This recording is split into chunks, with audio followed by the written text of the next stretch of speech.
오늘 주신 말씀은 여호수아 4장 15절로 24절입니다. 여호수아 4장 15절로 24절 말씀 받들어 읽겠습니다. 여호와께서 여호수아에게 말씀하여 이르시되 증거궤를 맨 제사장들에게 명령하여 요단에서 올라오게 하라 하신지라. 여호수아가 제사장들에게 명령하여 이르기를 요단에서 올라오라 하매 여호와의 언약궤를 맨 제사장들이 요단 가운데에서 나오며 그 발바닥으로 육지를 밟는 동시에 요단 물이 본 곳으로 도로 흘러서 전과 같이 언덕에 넘쳤더라. 첫째 달 10일에 백성이 요단에서 올라와 여리고 동쪽 경계 길갈에 진침해 여호수아가 요단에서 가져온 그 12돌을 길갈에 세우고 이스라엘 자손들에게 말하여 이르되 후일에 너희의 자손들이 그들의 아버지에게 묻기를 이 돌들은 무슨 뜻이니까 하거든 너희는 너희의 자손들에게 알게 하여 이르기를 이스라엘이 마른 땅을 밟고 이 요단을 건넜음이라. 너희 하나님 여호와께서 요단물을 너희 앞에서 마르게 하사 너희를 건너게 하신 것이 너희 하나님 여호와께서 우리 앞에 홍해를 말리시고 우리를 건너게 하심과 같았나니 이는 땅의 모든 백성에게 여호와의 손이 강하신 것을 알게 하며 너희가 너희 하나님 여호와를 항상 경외하게 하려 하심이라 하라. 아멘. 어제 말씀은 여호수아가 이스라엘 백성이 요단강을 건너는 얘기였지요. 오늘은 여호수아와 이스라엘 백성이 요단을 건널 때에 기념비를 세운 것에 관한 얘기예요. 1절부터 살펴보면 이제 모든 백성이 요단을 다 건넜어요. 근데 아직 제사장들은 저쪽 건너편 물가에 서 있어요. 언약궤를 메고 제사장들은 그대로 서 있는 거예요. 온 백성이 다 건너기까지 그냥 서 있었던 거예요. 온 백성이 다 건넌 후에 여호수아를 통해서 이제 제사장에게 다시 명령합니다. 이제 올라와라. 그제서야 제사장들이 건너와요. 제사장들이 원래 강둑, 원래 물이 차던 그 경계선 너머로 발을 디디는 그 순간 다시 요단에 물이 흐르기 시작합니다. 하나님의 역사를 보여주시는 것이지요. 그런데 이 일 전에 먼저 명하신 게 있어요. 12돌을 택하라는 거예요. 각 지파에서 한 사람씩 택해서 그 제사장이 서 있던 곳 그 근처에서 돌을 꺼내서 돌을 가지고 오라는 거예요. 그래서 오늘 묵을 곳, 이스라엘 백성이 요단을 건너서 묵은 곳이 길갈이라고 합니다. 그 길갈에다가 기념비를 세우라는 거예요. 그 돌들로. 12지파니까 12개의 돌을 세워서 기념비를 삼는 거죠. 한 사람이 돌 하나씩 자기 어깨에 지고 갈 정도의 돌이면 아주 거대하긴 어렵겠지요. 그럼 그 12개 세운다고 해서 기념비가 되기가 좀 부족하지 않나? 이런 생각이 들지요. 이것은 이 12명을 택하라는 건 책임자 12를 택하라는 의미였을 거예요. 작은 돌들이었다면 이것이 기념이 돼서 오래도록 남기 어려웠을 것이거든요.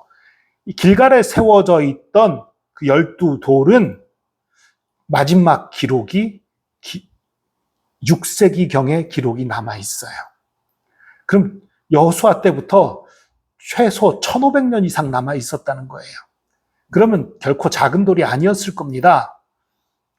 그 돌, 그럼 큰 돌이면 혼자서 어깨에 메고 갈 수 없죠. 그러니까 이거는 이 12명을 택한 것이 그 사람 혼자서 들고 오라는 얘기가 아니라 그 사람이 책임지고 들고 오라는 얘기예요. 그러니까 아마 자신의 지파에서 몇 명의 사람들을 더 택해서 함께 들고 갔을 거예요. 어쨌든 12돌을 택해서 길갈에다가 세우라는 거예요. 그리고 이것과 별도로 여호수아는 제사장이 서 있던 자리, 아직 물이 흐르기 전에 그곳에도 또 12돌을 세워요. 그래서 기념비를 삼아요. 그래서 이런 일이 있은 이후에 이제 다 건너가기를 마치게 되지요. 그리고 건너가기를 마칠 때에 이 르우벤 자손, 갓 자손, 므낫세 반 지파도 용사들이 넘어왔어요. 그들 중에 4만 명의 무장한 용사가 넘어왔어요. 그러면 갓 지파, 르우벤 지파, 므낫세 반 지파의 전체 용사의 숫자는 못 미치는데요. 예, 못 미치지요. 전체 용사의 절반도 안 돼요. 지켜야지요. 자신의 가족과 자신의 자녀들과 그 성읍들, 가축들도 지켜야 되지요. 지킬 사람을 더 많이 남겨놓은 거예요. 대신에 가장 정예 용사들이 왔고 또 그 정예 용사들이 전쟁에 가장 선봉에 서는 것으로 그 일들을 하게 된 거지요. 어쨌든 그렇게 해서 이 모든 사람들이 이제 건너오고 또 14절에 보면 아주 중요한 말씀이 있습니다. 그날에 여호와께서 모든 이스라엘 목전에서 여호수아를 크게 하시매. 그렇죠. 여호수아의 말대로 했더니 요단강이 멈췄더라. 야, 모세가 홍해를 갈랐다는 얘기를 들었는데 야, 여호수아를 통해서도 이 요단강물이 멈추는 역사가 일어나는구나. 모든 백성이 야, 하나님이 여호수아와 함께 하시는구나. 모세를 두려워했던 것처럼 여호수아를 두려워하게 된 거지요. 그리고서 이제 증거궤를 맨 제사장들 올라와라 해서 아까 말씀드린 좀 올라와서 이제 요단의 물이 다시 흐른 얘기가 오늘 본문에 나오지요. 그리고 이 12돌을 길갈에 세웠습니다. 근데 아까도 말씀드렸지만 그 길갈에 세웠던 12돌의 흔적이 6세기까지도 남아 있었다고 말씀드렸지요. 그걸 어떻게 알 수 있느냐 하면요.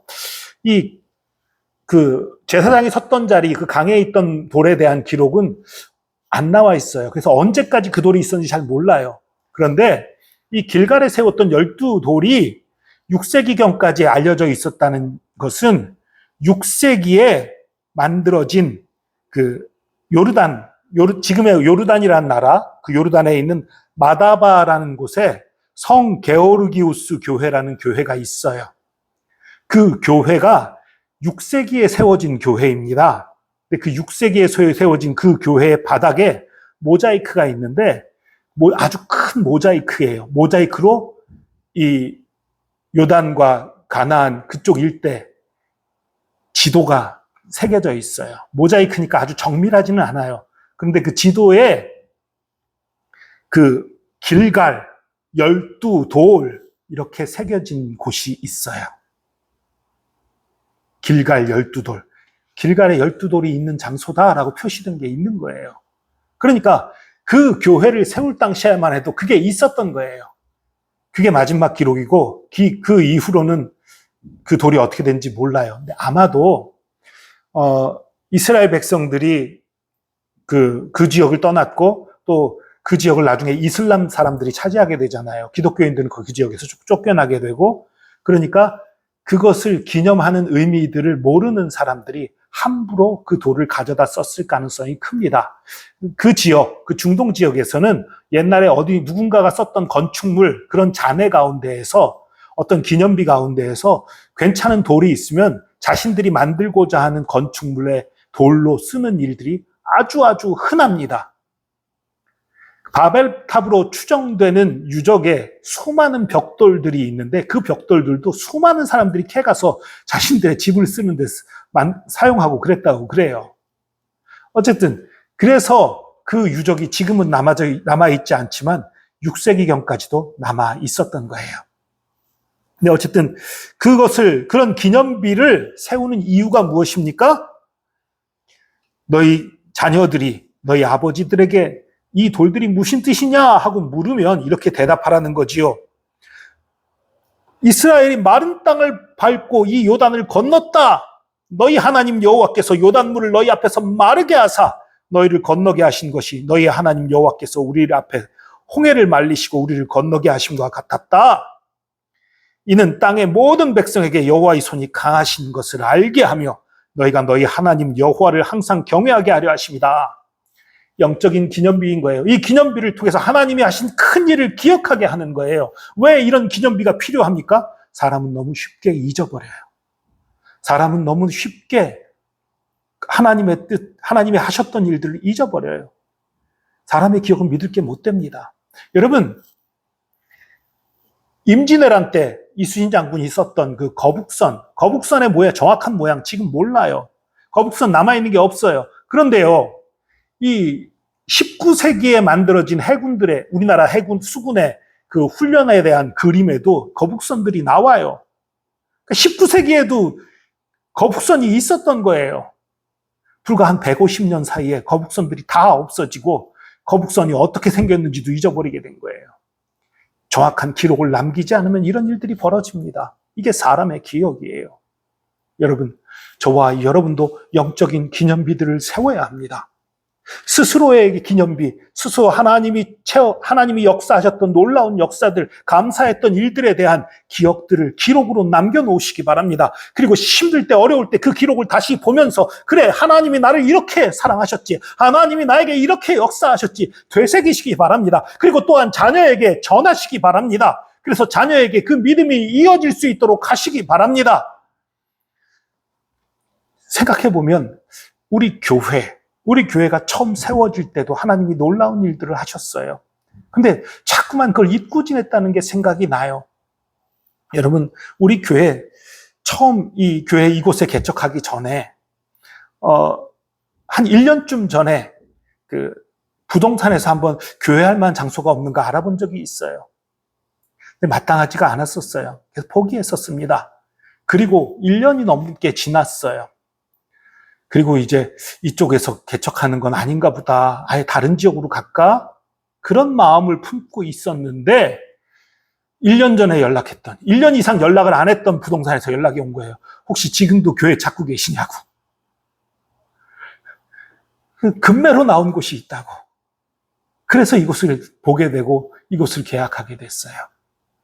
그리고 이곳을 계약하면서 개척할 때도 하나님이 여기에 역사하신다는 걸 보여준 일들이 있어요. 이 마이크요. 처음에는 제가 이 자금이 모자르니까 돈이 좀 없고 하니까 이 음향시설을 안 할까 생각했었어요. 그냥 때로 음악을 틀을 정도만 있으면 되지. 내가 목소리 크니까 그냥 마이크 없이, 앰프 없이, 스피커 없이 그냥 해보지. 실제로요, 제가 실수로 이 마이크를 키지 않고 예배드린 적이 한 2-3번 있어요. 근데 저도 모르고 여기 성도들도 모르고 제 목소리가 커서 그런 적이 있을 정도예요. 그러니까 불가능한 건 아니었어요. 그런데 누군가 이 아주 싼 앰프와 스피커, 마이크를 소개해 줬어요. 인터넷 어느 사이트 가면 이런 게 있는데 이걸로 마련하면 아주 적은 액수로도 마련할 수 있다. 그 얘기를 듣고서 그래도 있는 게 좋지 않겠냐? 그래서 마련하기로 했어요. 이 마이크, 원래 이 마이크가 아니었습니다. 이거보다 좀 못한 거였어요. 주문을 했어요. 인터넷으로 이제 주문을 했는데 한 3-4일 지나니까 전화가 왔어요. 이제 마이크 도착한다는 얘기인가? 배달 온다는 얘기인가? 그랬더니 이게 웬일이에요? 품절됐대요. 싸고 괜찮은 마이크가 품절됐대요. 없다는 거예요. 그러면서 죄송하지만 다른 모델인데 그거보다 좀 더 좋은 건데 이 그러니까 이 마이크예요. 이 모델로 하고 제가 추가 비용은 안 받겠습니다. 그래도 되겠습니까? 하고 묻는 거예요. 제가 모델 좀 확인만 해보겠습니다. 확인해 보니까 훨씬 좋은 마이크예요. 그래서 더 적은 비용으로 이 마이크를 구입했어요. 이거는 예고편이었습니다. 스피커, 우리 교회 양쪽에 있는 이 스피커가 처음에 우리가 인터넷으로 주문했던 것은 12만 원짜리였나? 11만 원짜리였나? 아주 정말 저렴한 스피커를 주문을 했어요. 그런데요, 그것도 이제 배달이 도착할 때쯤 돼서 전화가 왔어요. 품절됐대요. 없대요. 그래서 다른 스피커 보내드리면 안 되겠느냐. 가격이 좀 비싼 거라서 그냥은 안 되고 비용을 4만 원만 추가하면 4만 원만 추가하면 실제로 지금 자기네 사이트에서 72만 원에 판매하는 스피커를 보내주겠다는 거예요. 12만 원짜리, 72만 원짜리. 엄청난 차이죠. 그게 정말인가 확인을 해봤어요. 그 사이트에서는 정말로 72만 원에 판매하는 스피커였고요. 인터넷 최저가 검색을 해보니까 40만 원대의 스피커였어요. 그걸 한 15만 원 근처에 사게 된 거예요. 이런 일들을 통해서 내가 이 교회의 개척을 기뻐한다. 이 교회의 개척 가운데 내가 역사하고 있다. 하나님이 확인시켜 주셨어요. 그런데 그럼에도 불구하고 때로는 이 교회가 부흥이 안 되고 어렵고 하니까 제 마음 속에 이거 하나님 뜻 아닌 거 아닌가 포기하고 싶다. 이런 마음이 가끔 들 때가 있었습니다. 그러나 되새겨 보면 하나님이 하신 일이고 하나님이 기뻐하시는 일입니다. 그런데 왜 부흥이 안 되나요? 그건 둘 중에 하나입니다. 아직 하나님께서 우리를 훈련시키는 훈련의 기간이 끝나지 않았기 때문에, 아직도 훈련시킬 일들이 있기 때문에 부흥이 안 되는 것, 그것이 하나의 이유일 수 있고요. 또 하나의 이유는 하나님이 우리에게 맡기신 일들을 우리가 감당치 않고 있기 때문에, 불순종하거나 열심을 내지 않거나 우리의 잘못으로, 하나님은 더 큰 것들을 예비하셨는데 그것을 차지할 만큼의 열심을 우리가 내지 않았기 때문일 수 있어요. 그러나 분명한 것은 이러한 것을 통해서 하나님이 이것을 기뻐하신다는 것을, 이 일을 하나님의 뜻이라는 것을 우리에게 보여주셨다는 사실이에요. 하나님이 우리와 함께 하신다는 걸 보여주셨다는 사실이에요. 이것을 믿고 담대히 하나님의 역사를 바라보며 나아가는 저와 여러분 되기를 축복합니다. 혹시 이 말씀을 듣고 있는 분들 중에 우리 교회가 아닌 분도 아마 있을 거예요. 그분들은 어떻게 해야 됩니까? 여러분 자신 한번 돌아보십시오. 하나님의 은혜의 시간들이 분명히 기억에 있을 거예요. 하나님이 역사하셨던 기억들이 분명히 있을 것입니다. 그 기억 다시 한번 되새기시고 믿음으로 다시 한번 도전하며 앞으로 나가는 저와 여러분 되기를 축복합니다. 하나님은 살아계십니다. 하나님은 저와 여러분을 사랑하십니다. 하나님은 저와 여러분 가운데 역사하십니다. 기도하겠습니다. 주님, 수많은 일들로 우리 가운데 역사하시며 하나님의 살아계심을, 하나님의 우리를 사랑하심을 우리 가운데 보이시며 역사하신 것을 우리가 기억합니다. 우리가 자꾸 잊어버립니다. 자꾸 우리의 믿음이 흔들립니다. 주님, 우리가 그럴 때마다 하나님이 하신 일을 다시 돌아보게 하여 주시고, 그래서 이런 것들을 기억하기 위해 영적 기념비들을 기록으로 남기고 기념비를 세우고, 그래서 다시 한번 되새기며 주님을 바라보며 믿음으로 승리할 수 있도록 인도하여 주시옵소서. 우리에게 영적 기념비를 세워주시는 주님, 우리와 함께 하시는 주님 감사합니다. 주님의 사랑과 은혜에 감사드리며 예수 그리스도의 이름으로 기도합니다. 아멘.